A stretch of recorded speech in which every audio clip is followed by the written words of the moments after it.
Andrea Bixby-Brosi, and I've been working on the management of little cherry disease for the past 2 years.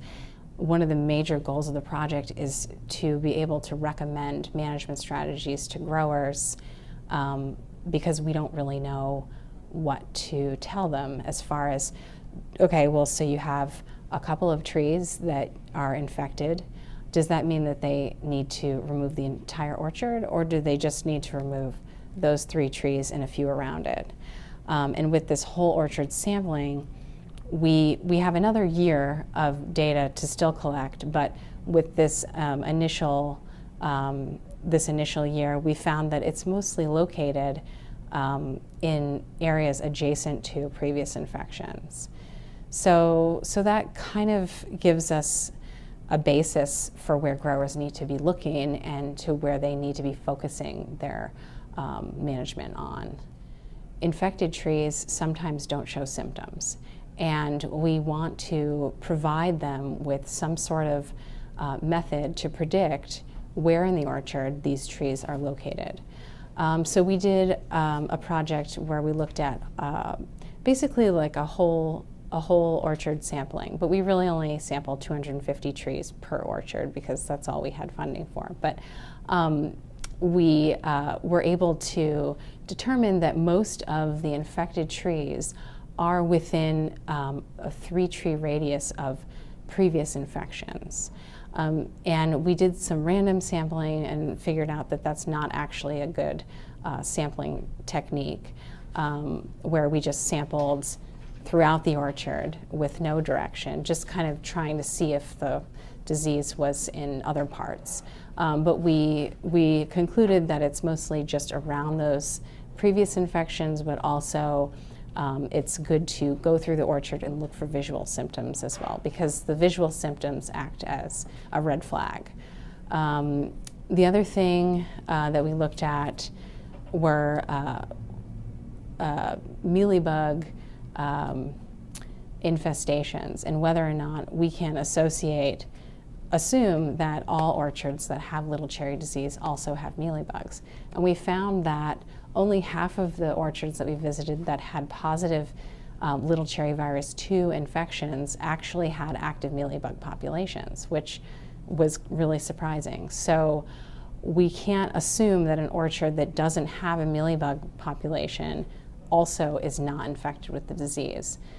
So if there are mealybugs present, that is a red flag, but it doesn't mean that if there are no mealybugs, it doesn't mean that there's no infection.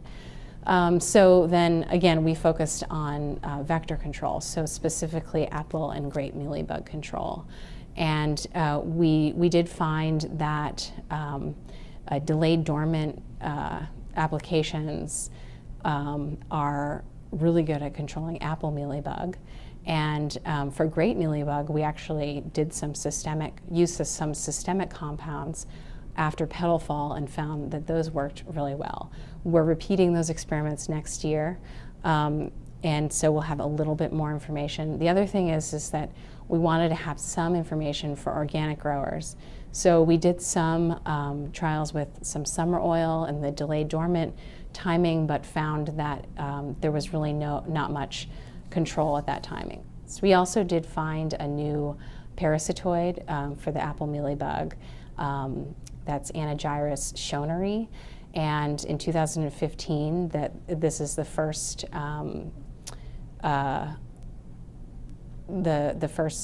record of this parasitoid in Washington, and we found it in large numbers where apple mealybug was also found in large numbers.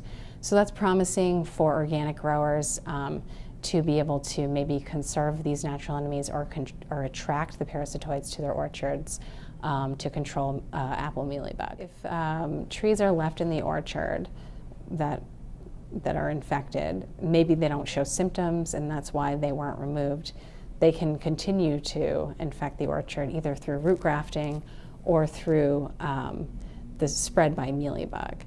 And that can happen within an orchard, but it can also happen, you know, if a orchard is next to an orchard that's infected. And mealybugs can move in from neighboring orchards. So we're sort of seeing that it needs to be a communal effort to clean this up, because some people are wanting to replant right away, but they're right next to an orchard that may potentially have the infection. So it's hard for them, for growers, to make that decision on whether or not they should replant to cherries, because there's a high potential in some cases for reinfestation from orchards that they just don't have any control over, or orchards that are neighboring that, you know, have the disease, but we just haven't figured it out yet, because it just hasn't shown up, or, you know, the symptoms are not there yet. First off, they need to make sure that it's definitely little cherry disease, because little cherry disease has some of the same symptoms as some nutrient deficiencies and some other viruses. So definitely send some samples down to Prosser to get them to the Clean Plant Center to get it, you know, determine that it definitely is little cherry disease. And depending on which pathogen it is, if it's little cherry virus 2 or Western X, you're dealing with a different insect vector. So that's important to know, because you want to know what you're dealing with and what you're going to essentially be trying to control. But removing the trees quickly, or, you know, removing the trees before they spread to other parts of the orchard is also important. And then also making sure that the root system is completely dead, because we found that suckers coming up from roots from trees that have been cut down, they still contain, they can still contain one of the pathogens.